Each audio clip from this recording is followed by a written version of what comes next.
Morning, guys. How are you? I'm Fausto, co-founder at Invoira. And what we've done is we built a web-based B2B e-invoicing and e-payment platform with cross-organization collaboration built right into it because we believe that's where the future of B2B invoicing and payments is heading. So you may be wondering why collaboration exactly?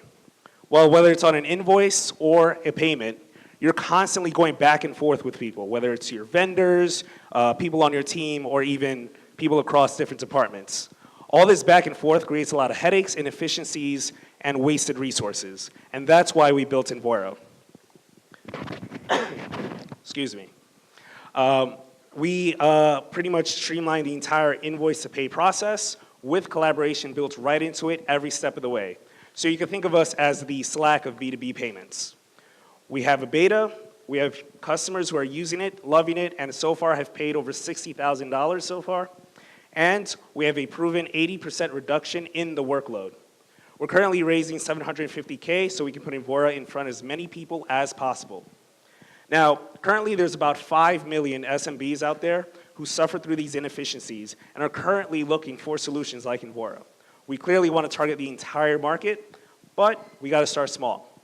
So we're currently looking at event planning space. So think of your wedding planners and your concert organizers. On average, these guys pay out about 25 invoices every month.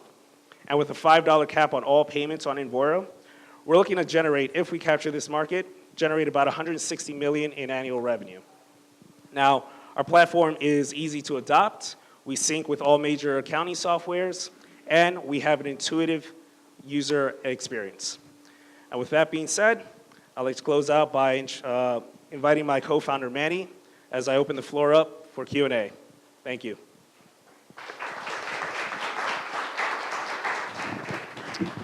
Good job. So I would probably invert the order of your presentation, just because I think 3/4 of it sounded very generic, and only at the end did you really start to talk about the unique aspects of it. So there are invoicing and payment companies out there on doing it on the web, doing it between businesses. So they are helping with collaboration. Then you're even using Slack for B2B, which doesn't really describe much. There was a lot of very generic stuff that you had. And I mean, your time is precious. And really what you need to do is not necessarily cover all the angles. You shouldn't have a checkbox and say check, check, check, check, check. You really need to think about the things that are going to be impactful. This is not a thorough presentation to an investor where you have to really cover all the bases. So at the end, you started saying that you're going to be working with wedding planners. So then that's when I started to think about, okay, wedding planners probably have a problem, and maybe there are solutions out there that really don't solve their needs. So I would have just started with that. Say, you know, there's a wedding planner, and I know many wedding planners, and I think that this is a problem for all wedding planners, and they don't have an efficient way, and they waste this much time, and they are not able to, and everybody in the wedding ecosystem perhaps, I don't know. I mean, I don't really understand the space well enough to be able to give you the pitch. I'm just suggesting that that's a good angle, that's a good approach. It takes me away as an investor from listening to you and thinking, okay, this is another B2B invoicing and payment platform. I've heard so many pitches. Believe me, there's going to be, anybody that you talk to is going to be hearing about 20 companies that sound like yours. Your job is to try to sound unique. And not just sound unique, but truly to explore the unique aspects of your business. And it's not just about the pitch, by the way. It's also about how you build the business. As a startup, you're not going to be able to tackle the whole world. Tackling a wedding planner, maybe angle, segment, that's a great way to start. Maybe from there you can grow. Yeah, I agree with that. I got more excited towards the end of the presentation when I heard that some of the questions I had in my head, do you integrate with QuickBooks or an accounting system? You answered that you already are. I like the fact that you brought out that you already have revenue, because so many people rarely have revenue at this stage. So I thought that was pretty powerful too. You brought out a little bit of your value proposition. Again, at the end, that, hey, you're making $5, or you're charging a max of $5, which is a whole lot less than other payment processing, which was strong. But I agree. I think maybe Rob's idea on the storytelling. Let me give you the story of a wedding planner and what they go through. Let me tell you what they pay now. Let me tell you how I fix it. then let me tell you how this applies to a lot of other industries too. I think that probably would have hooked us a little bit earlier. Yeah, and it's important to hook somebody quickly and early and not sort of check the box on the required stuff at the beginning, but really put the impactful thing first, because people have a very short attention span. And if they put you in a category, that first impression is so important that you have to really talk about that hook really early and first. If you start covering the bases, halfway through, you may lose somebody completely. So I think that order, believe it or not, even if you said exactly the same thing, but the second part first, and then the first part last, without changing a word, you probably would have done a better job even of creating more attention and more understanding in people's 2-minute pitch. Can you tell me a little bit more about your business and your competition? Because I think a lot of the investors looking at you are going to say, okay, how is this company differentiated? And really do it in a way that helps me understand the problem, and why is it that you are the best at solving this problem for your customer segment? Yeah, so our main differentiator is that we're focused on real-time sharing of data. So for example, if you're trying to close your books at the end of the month, you have 20 outstanding invoices, you need your vendor to update these invoices in order for them to be paid. Like other solutions use OCR technology to extract the data from invoices, get into the system. With our real-time technology, you can reply to the vendor and return that invoice, and the vendor can update that same invoice and send it back all in real time. That way you're able to close your books faster, and the entire process becomes way more efficient. It is something that's not being done I haven't seen it yet by any of our competitors. I think it's a bit risky in our part, but we want to use the latest technology that exists today to make businesses more efficient. So are you integrating with invoice production systems, or are you actually creating the invoices yourself? We have our own e-invoicing network.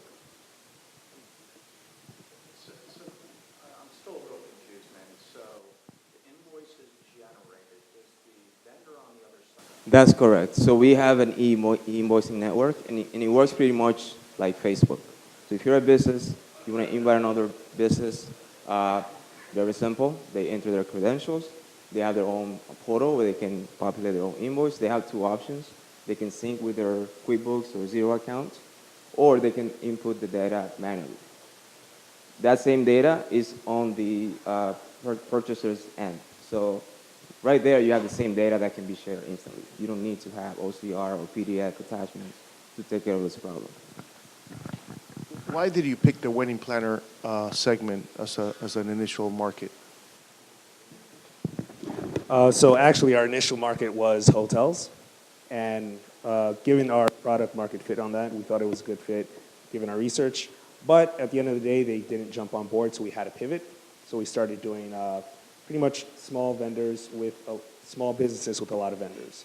So people like wedding planners and like concert organizer or event space, they deal with a lot of vendors constantly at every single event, and just the mismanagement of everything in that process was a great opportunity for us to come in and just streamline the entire process from end to end. So they have a better view of their cash flows, they have better management of their inventories, their vendors are happy because they get paid on time and earlier sometimes, and everything just syncs with all their accounting software, so there's no hitch in the system or hitch in the process. And it was also the lowest hanging fruit. We have very limited resources. So the first person that we said, okay, let's just attack wedding planners, event planners. These are just people that we meet at our WeWork location, started building relationships, and they started using it. So how is it working? I mean, you say you have some customers. Can you tell us a little bit more about that? How many customers? Sure. How do they like you? So our initial customers onboarded back in February, and one of them was a marketplaces for travel agents, and he uses that to pay his vendors to help him build the system, the software developers, and does that on a monthly basis as well. He's used it kind of rough in the beginning, giving us feedback, and we built a better version of it, and he's loving every moment of it. And right now, we're currently in talks with some of the WeWork members out here in Charlotte, Stonewall Station, and they're actually jumping on board and actually utilizing it as well, going to utilize it as well. So do you have a way to tackle or to try to target or recruit as customers a group of wedding planners? I mean, how are you going to penetrate this market? So right now, what we're currently doing is we're leveraging our WeWork network, right? So we're reaching out to every single wedding planner, event planner member in that network and just saying, hey, we like to give you a quick demo, see how your process works, and that's how we connect, and that's how we jump them on board. But in terms of expansion outside of that, we're actually leveraging LinkedIn. We're generating leads through LinkedIn as well, getting their emails and doing research on it and reaching out to them as well. So if I'm an investor and I ask you, I would invest money in you if you are the best company for wedding planners, best solution. Can you guarantee me that that's the case? Or you're not sure? Why not? No, but don't just give me an answer, because if I go check and you're not, then I'm really never going to invest in you. Gotcha. Do you really think, do you know that? Do you know that as a fact? Or do you just not know? We currently do not know. We're still validating the product market fit. Well, yeah, okay. That's the right answer, I think. But you should check, and you should know. Because if you're not, then I would think about the fact that maybe you should go check and find another market space. Part of the problem is that if you're not number one, or number two maybe at the most, in one space, you don't have the best set of features for your particular set of customers, it's going to be difficult for an investor to put money in you. And you have to have the best. You really have to be the best. You can't just be another one. Because otherwise investors just simply, and if you're not the best, find another segment where you can be the best. Either because your set of features maybe can fit better, because you can build for those customers so that you can satisfy. That's the only way for a startup to really grow fast and receive the attention of investors. Gotcha. Yeah, or perhaps instead of tying yourself to the wedding planner market, to say that's where we're starting. And yeah, well, I think what I heard, I'm not sure, is you're a good fit for a vendor who has a lot of vendors that they deal with to produce one product. Is that more The accurate? general is event planning, but specifically we're going to start with wedding planners and event organizers like festivals and things like that. Yeah. Picking your segment is very important. And it is fine to take time to analyze that. Because if you pick the wrong segment, think about the number of features that you're going to build in your product that are going to drive you towards doing certain things that if you then later pivot, your product may be completely wrong for your new set of customers. So I think picking that customer, it's really important, talking to a lot of customers, and not just assuming that just because you have one or two customers, that suddenly now is your segment, right? I think it's fine to explore, but then picking that set of customers is more important than the actual product itself. Once you pick it, then of course the product is fundamental.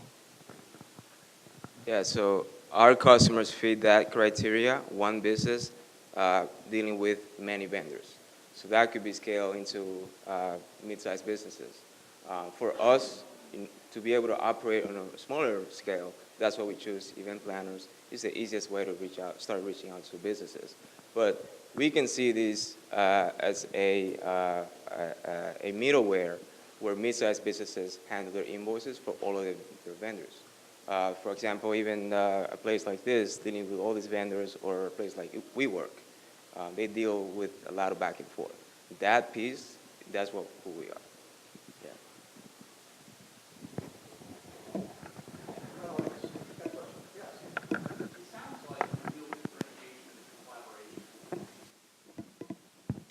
Yeah.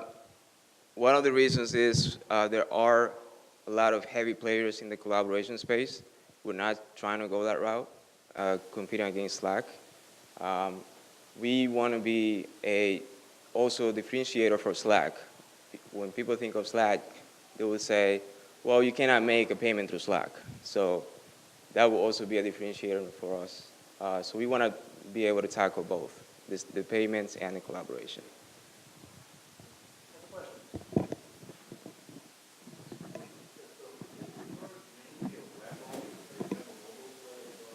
It's mobile optimized, so it's purely web-based right now.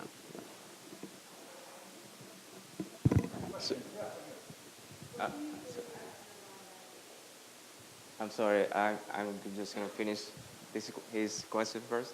So our platform was built as an API. So right now we have a customer interface, but everything is served as an API. So we also have another plans in the future to use this as a way for marketplaces to use our API to handle their invoices and collaborations and payments. That's another side of the business that we didn't get to really talk about. But yeah, right now it's mainly web-based, RESTful API architecture.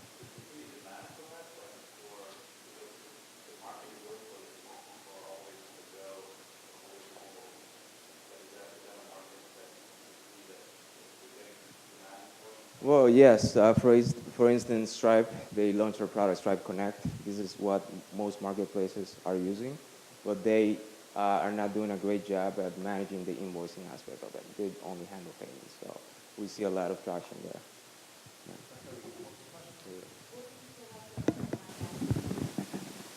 I'm sorry, one more time, underlying magic?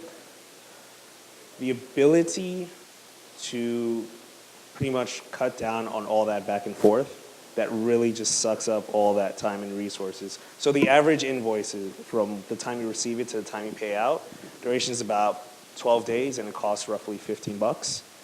We managed to slash that down to just 2-3 days and $4 total pretty much on average. So just the ability to do that very efficiently and very streamlined and our product is very easy on the eyes. So even that and navigating through all that is a headache generally, with current offerings outside as opposed to ours. All right, thanks to the team from Invoira. Thank you.